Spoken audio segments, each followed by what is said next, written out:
تخیل کا درست استعمال. تخیل اگر طاقتور نہ ہو تو عقل بھی کمزور ہوتی ہے.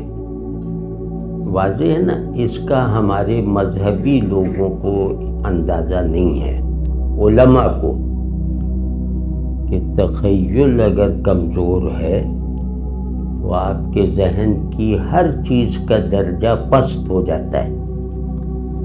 تو وہ کیونکہ علم کی تعریف غلط کر دی نا، کہ علم دین یعنی فقہ یہ سب ہے، وہ ہے ظاہر، وہ تو ہے، لیکن یہ کہو کہ ہر علم نافع علم دین ہے.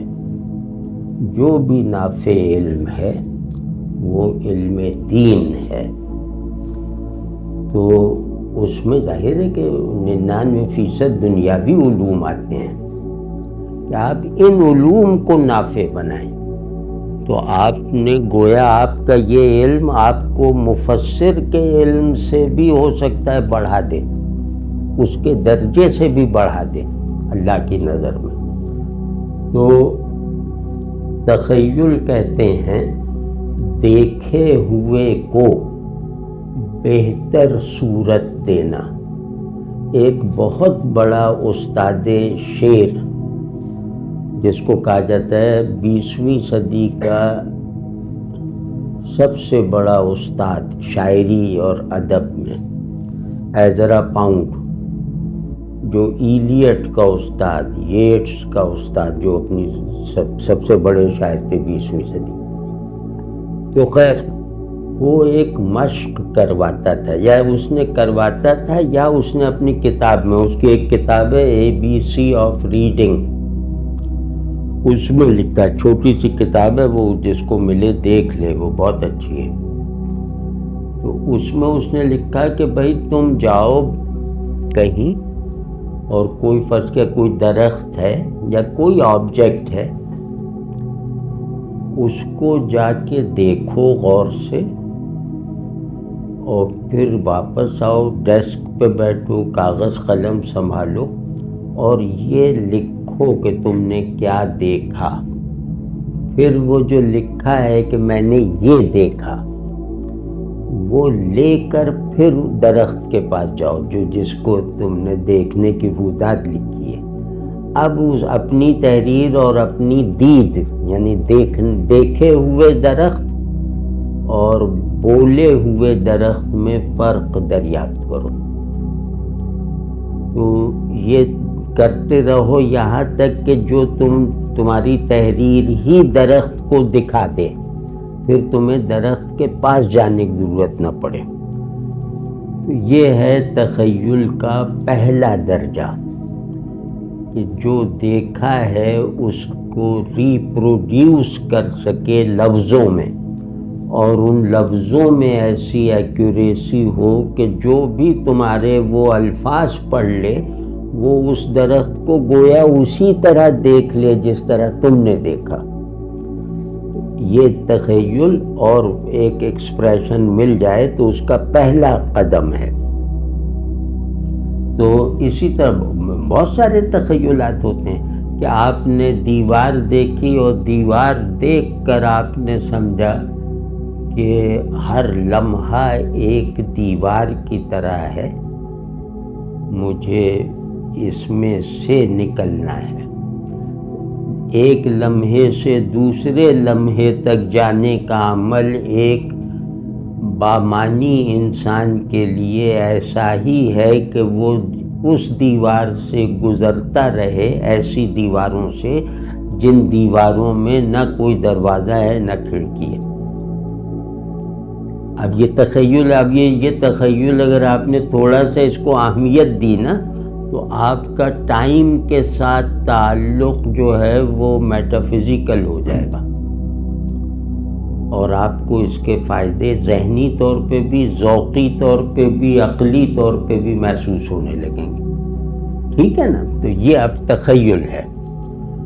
تو جیسے جنت ہے، ہمارے یہاں تو ہمارے دین نے تخیل کی 2 نرسریز بنا کے ہمیں دکھا دی ہیں. جب ہم اپنے لفظوں سے دکھائی دے سکنے والی چیز کو دکھا دیتے ہیں تو اللہ کے لفظوں سے دکھائی نہ دے سکنے والی چیزیں کتنی دکھائی دیتی ہوں گی؟ کبھی اس پہلو سے جنت اور دوزخ کا بیان پڑھا ہے کہ بھئی ہم نے وہ آپ دیکھیں نا جو بڑے شاعر ہوتے ہیں یا ناولسٹ ہوتے ہیں وہ منظر کا وہ 18 صفحے پہ ٹالسٹائے نے صرف یہ لکھا ہے کہ آلو چھیلے جا رہے ہیں.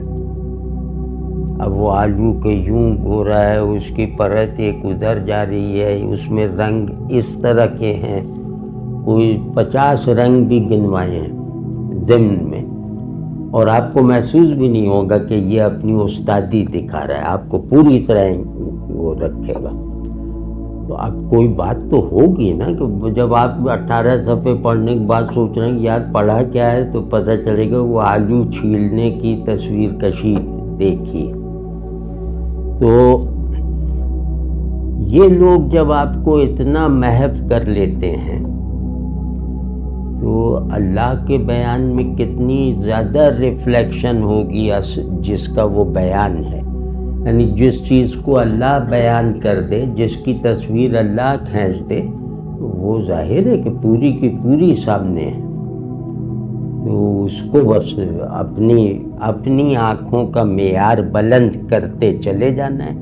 تو تخیل کہتے ہیں بینائی بڑھانا، آنکھوں کا معیار بلند کرنا، تاکہ وہ غیب سے مناسبت پیدا کرنے کے لائق ہو جائیں اور غیب ان کے لیے اندھیرے کے بجائے روشنی بن جائے. روشنی بھی شدید ہو تو نظر تھوڑی آتا ہے. تو ہمارا غیب اندھیرا ہے، صاحب تخیل کا غیب روشن ہے. تو تخیل کو ترقی دیں. جیسے جنت کی کچھ تصویریں اپنے ذہن میں بنانے کی کوشش کریں، کیونکہ اس میں تصویریں بنانے میں تو حرج نہیں ہے نا. آپ جیسے ذہن کو ایک کینوس یا ایک کیمرہ جو چاہے بنا لیں اور اس میں جنت کی کسی آبجیکٹ کو بنائیں، جنت کے کسی گوشے کو تصویر کریں، پینٹ کریں. یہ مہینہ کر لینا تو آپ کو اپنی ذہنی صلاحیت کے ساتھ ساتھ اپنے اندر کی کیفیت میں بھی ایک ترقی محسوس ہوگی. آپ تر و تازہ رہیں گے.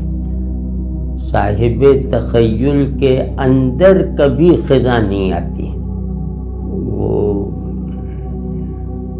تو یہ کریں تاکہ اس سے شوق بڑھے نا، شوق بڑھے. اور کیوں نہ کریں کہ آپ کو جہاں جانا ہے وہاں کا تصور قائم کرنا اور اس کی پیش بینی کرنا، یہ سب نیچرل ہے نا.